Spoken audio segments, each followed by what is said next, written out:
여러분 안녕하세요. 논리와 비판 완쌤입니다. 오늘은 문제 5번이죠. 자, 문제 5번 보시면 옳은 것 고르는 문제입니다. 옳은 것 고르는 거고 최대 전력 수요라는 그림이 어지럽게 나와 있지만 결론적으로 얘는 2018년과 2019년에 각 월별 자료다. 이렇게 생각을 해주시면 되고요. 표로 가니까 전력 수급 현황이라는 게 나와 있고요. 최대 전력 수요 왼쪽에 있는 것과 동일하네. 지금 이거는 중요한 건 아닙니다. 그러니까 표를 읽을 때 어떠한 관계가 있는지를 어느 정도 눈에 익히시라는 말씀에서 드리는 거예요. 그리고 전력 공급 능력이라는 게 나와 있네. 근데 주석을 보니까 어떠한 관계식이 나와 있다. 그러면 이 위에서 제시한 것들을 이용해서 제3의 항목을 산출하는 선택지가 나올 수 있겠구나 라는 것도 염두에 두셔야 되고, 그 다음에 앞에서는 비율에 대한 게 없었는데 비율 나온 거 보니까 또 분수화 시켜서 비율과 크기 비교하는 거 나오겠구나, 이 정도로 생각을 하고 문제를 접근을 해주시면 되겠습니다. 자, 선택지 어떤 것들이 등장하는지 한번 보죠. 공급 예비력, 우리가 보니까 전력 수요 나오고 수급 현황 나왔는데 없어요. 예비력이라는 거는 나와 있지 않았어요. 자, 그러면 이제 어디 봐야 돼요? 그렇죠, 주석 보셔야 됩니다. 주석 보면 공급 예비력 1번에 나와 있죠. 공급 예비력이라는 건 뭐다? 공급 능력에서 최대 전력 수요 빼주는 거다. 그래서 실수값은 항상 실수값 간의 격차 물어보는 것들 나온다고 제가 책에다 정리해 드렸어요. 그러면 실수값 격차 계산하는데 정밀하게 계산할 필요 없다. 있다 없다? 정밀 계산 필요 없다. 대략 대충 눈에 띄는 수만 이용해서 대략적으로만 계산해주면 된다. 그런데 그 과정에서 비슷한 수가 나온다. 그럴 때만 정밀하게 해주면 돼요. 자, 뭐가 됐든 아무튼 1번은 실수 간의 격차를 이용하는 그러한 문제입니다. 그러니까 여러분은 필요한 공급 예비력을 계산하기 위한 공급 능력이라는 숫자와 전력 수요라는 숫자를 정확하게만 가지고 내려오시면 되겠죠. 자, 2번. 공급 예비율입니다. 마찬가지로 주어진 자료에는 없었지만 주석 2번에 있었어요. 주석 2번에서 최대 전력 수요 우리 주어져 있고요. 지금 2018년 2월하고 2019년 8월 비교하는 거니까 표 이용해 주시면 되는데, 표 이용해서 최대 전력 수요, 그 다음에 공급 예비력은 1번에서도 구했지만 뭐가 됐든 아무튼 분수화시킨 크기를 비교하는 게 나오는 거나, 즉 분수 크기 비교.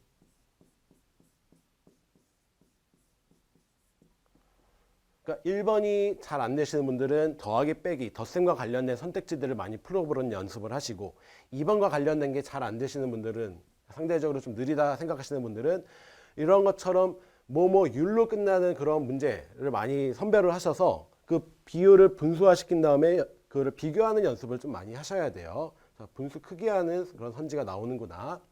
자, 3번. 증감 방향, 얘 또 나오죠. 아까 3번, 4번에도 나왔듯이 5번에도 실수값의 증감 방향 또 물어봅니다. 증감 방향, 특히나 아까 3, 4번은 표로 제시가 되어 있었지만 5번에서는 그림으로 제시가 돼서, 그림으로 제시가 됨으로 해서 어떠한 효과가 있다? 얘는 눈에 조금 더 잘 보인다.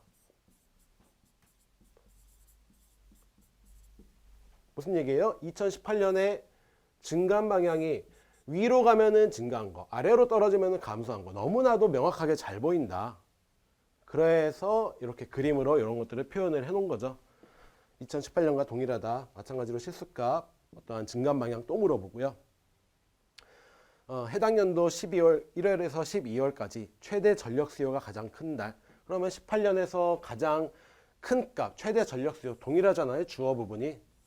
최대 전력 수요가 가장 큰 값을 가지는 그 달을 찾고, 그 다음에 2019년도 마찬가지로 찾아주시고, 그 다음에 지금 가장 큰 달, 그다음에 가장 작은 달의 격차를 물어보니까 2018년 가장 큰 값, 가장 작은 값 찾아서 이 값의 격차, 2019년도 마찬가지로 격차, 요 두 개를 비교하는 거를 물어봅니다. 자, 비교하는 거를 물어보는데 이것도 나중에 뒤에서 제가 할 겁니다.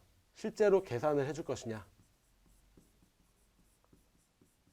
처음 하시는 분들은 실제 계산하는 게 아마 편하실 거예요. 근데 어느 정도 준비가 되신 분들은 그림만 가지고 볼 수 없을까?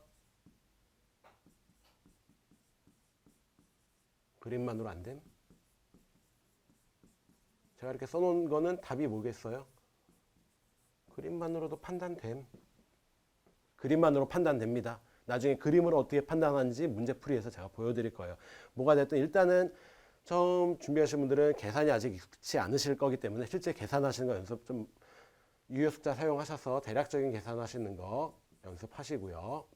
어느 정도 준비가 되신 분들은 제가 문제풀이 어떻게 하는지 보시고 아 이런 식으로 판단하면 되는구나 나중에 추후에 판단을 해주시면 되겠어요. 그 다음에 5번 최대 전력 수요의 전년 동월 대비 증가율. 중요한 거는 뭐예요? 전월 대비예요? 전년 동월 대비예요? 그렇죠.